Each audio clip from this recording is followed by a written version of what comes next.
Bom, a gente volta a falar sobre o café da manhã de Lula com jornalistas hoje no Planalto. O presidente foi questionado sobre a queda de popularidade do governo. Político qualquer que tiver preocupação com pesquisa no começo do seu mandato, efetivamente ele não está preparado para ser político. Ou seja, você sai de uma campanha e eu tenho clareza de todas as coisas que eu prometi para o povo brasileiro, de todas as coisas que eu disse que ia fazer e todas as coisas que eu vou fazer certamente. Ora, então, quando sai uma pesquisa no primeiro ano de mandato, é normal que a expectativa, que não foi atendida, gere um mau humor na sociedade. Eu, antes de ser presidente, eu fui eleitor. Você pensa que eu esqueci, da cervejinha e da picanha? Eu não esqueci, eu ainda falo até hoje, de que o preço da carne já baixou e tem que baixar mais, tem que baixar muito mais. Nós sabemos que tem que baixar mais. Ou você baixa o preço da comida ou aumenta o salário do povo. Durante a conversa, Lula disse que a Operação Lava Jato é a maior mentira contada na história do Brasil. Certo é que eu provei o que eu precisava provar. Estou de volta à presidência da República para fazer o que eu acho que tem que ser feito nesse país. Esse é um processo histórico, Joaquim. Essa coisa não se resolve numa década. Essa coisa vai levar tempo. Porque a verdade é o seguinte, é que se você tem gente que tentou transformar os autores, daquele episódio em heróis, as pessoas têm dificuldade de voltar atrás. Então leva um tempo de maturação para muita gente acordar do que aconteceu nesse país, descobrir o que foi feito nesse país, discutir os benefícios e os malefícios desse país.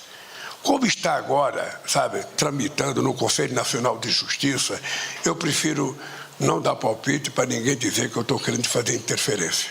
Eu só espero que antes que a natureza, me dê um final de vida, a verdade venha à tona para o povo brasileiro nunca mais ser vítima de uma mentira, que talvez foi a maior mentira contada na história da República desse país. Bom, Piotr, deixa eu só compartilhar aqui, porque enquanto nós estávamos no intervalo comercial, surgiram algumas dúvidas aqui, a gente vai compartilhar com a nossa audiência. Então, esse café da manhã reuniu 52 jornalistas de 46 veículos de comunicação para esse café da manhã nesta terça-feira. E aí, 9 deles, o Planalto escolheu para que pudessem fazer perguntas ao presidente Lula. E eu vou trazer aqui, então, dos veículos. Quem fez pergunta? Do Estadão, TV Meio, TV Globo, ICL Notícias, UOL, Brasil 247, Record TV, Revista Fórum e o SBT. Foram os 9 escolhidos aí pelo Palácio do Planalto para fazerem perguntas ao presidente. Salvo engano, uma dessas sobre a Lava Jato, que o presidente Lula estava respondendo, era do jornalista do Brasil 247. A pergunta é, por que esses veículos? Qual é a lógica democrática de... Por que não fez um sorteio? Se todos foram convidados, suponho que o Planalto... Bom, já fez uma escolha a dedo e depois vai lá e ainda escolhe mais ainda quem pode perguntar. Aquele discurso do Pimenta, aquela bronca que o Pimenta deu nos jornalistas, foi antes ou depois das perguntas? Porque se foi antes... foi na abertura. Bom, então quer dizer que os jornalistas podiam perguntar depois. Então esses que perguntaram deveriam ter inquirido o Paulo Pimenta o que ele queria dizer com aquilo que ele disse. Eu vou fazer uma concessão aqui. Todo mundo não precisava levantar, resilientes, vamos até o fim para ver o que acontece. Então, aqueles deveriam ter perguntado, escuta, o que o senhor quer dizer? O senhor está querendo pautar o meu jornal, é isso? Por quê? Por que o senhor acha que o senhor é maior do que o meu editor ou a minha decisão editorial como jornalista? Então, esses poderiam ter perguntado. Não fizeram. Bom, enfim, né? Tem pautas que você sai da redação e pautas que acontecem na rua. Essa é a principal. A da redação nunca é mais importante do que o que você está vendo. Aliás, essa é a razão da existência de um repórter. Mas, vamos lá. De novo, o Lula vai falar que a Lava Jato é uma mentira contada. Essa mentira não é mentira nos Estados Unidos e todos os acordos que a Petrobras fez com a justiça americana, que a gente cita aqui, a Ana vai citar novamente daqui a pouquinho, inclusive com os números. A Lava Jato, por exemplo, também pagou uma série de propinas e teve que fazer acordo em outros países. Por que virou mentira aqui? Porque houve uma decisão completamente sem sentido, sem nenhum lastro jurídico, de simplesmente anular as condenações, ou propriamente a do Lula, primeiramente, né? Não anular, fazer o processo voltar à estaca zero. Aí anulou-se sim a segunda condenação dele na segunda instância, o que permitiu que ele conseguisse ser candidato à presidência e escapasse da lei da ficha limpa, que proíbe candidatos com segunda condenação de concorrerem, pelo menos era o entendimento da lei naquele momento. E ele está falando que isso é uma mentira, todos aqueles milhões desviados e devolvidos. Eu fico imaginando alguém que acha que é uma mentira. Não vou devolver, é uma mentira e não vou devolver. Não foi uma mentira. A Lava Jato, se não fosse essa interferência do Supremo Tribunal Federal, nessa decisão acerca do CEP de Curitiba, que é, assim, uma excrescência jurídica, não faz sentido algum, nunca fez. Mas, enfim, foi a decisão tomada, depois o Pleno referendou, foi a decisão do ministro Fachin, referendada pelo Pleno. Então, quer dizer, o Fachin foi só o precursor, mas houve confirmação pelo Pleno por maioria. A Lava Jato era o terceiro valor da cidadania brasileira. O primeiro é a democracia, pela qual nós estamos lutando agora, incrível falar isso, estamos lutando por democracia. A segunda foi a estabilização da economia, ou seja, com um plano real, extremamente bem sucedido. E a terceira era o combate à corrupção para valer, que a Lava Jato representou. Começou lá com o Mensalão, depois a Lava Jato.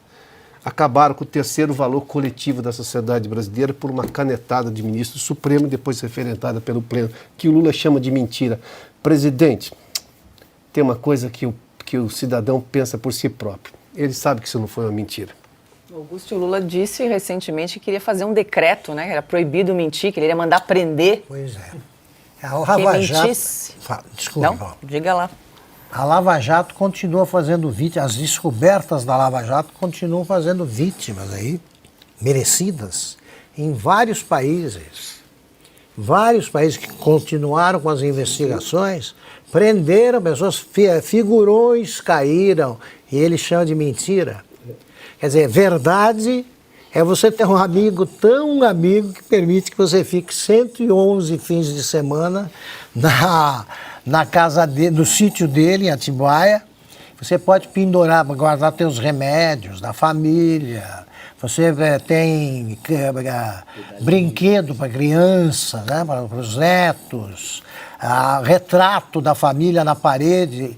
Eu queria saber quem é esse amigo, porque esse merece capa de revista, que nós daríamos aqui. Esse amigo, tão desinteressado que nem apareceu. Nem apareceu.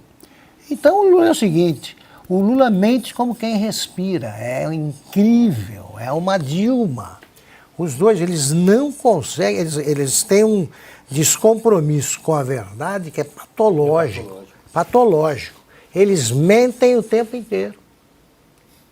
É isso, ele está dizendo que a situação está melhorando, a carne, não esqueceu da picanha, não. O povo é que não esqueceu.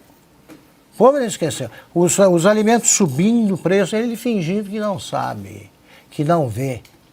E não esquece, ele não está agora nem localizando o ano em que o governo está. Ele acha que é o primeiro ainda. Pesquisa no começo do governo, começo de governo, já está na metade do segundo ano, e não fez nada. Nada, a não ser o previsível, né? Começar a se meter em negociata. É isso aí, beneficiar amigos malandros. Ana, o que te chamou a atenção aí nessas falas do presidente Lula? Nós selecionamos aí um trecho do discurso em que o presidente Lula diz que não está preocupado com a popularidade, mas fato é que a gente tem acompanhado nas últimas semanas, né, Ana, Lula contratando aí um marqueteiro, o governo dizendo que vai gastar 200 milhões aí com comunicação digital, aquela live que era feita semanalmente deixou de acontecer porque não tinha público, né? Lula só tem aparecido em ambientes muito controlados, não sai às ruas. Enfim, quero te ouvir, Ana. Alguns pontos aqui que eu estava anotando enquanto o Lula falava. Bom, ele dizer primeiro, né, que tem que abaixar ou abaixa o preço da comida ou aumenta o salário do povo. Só que as coisas não funcionam assim às canetadas, né?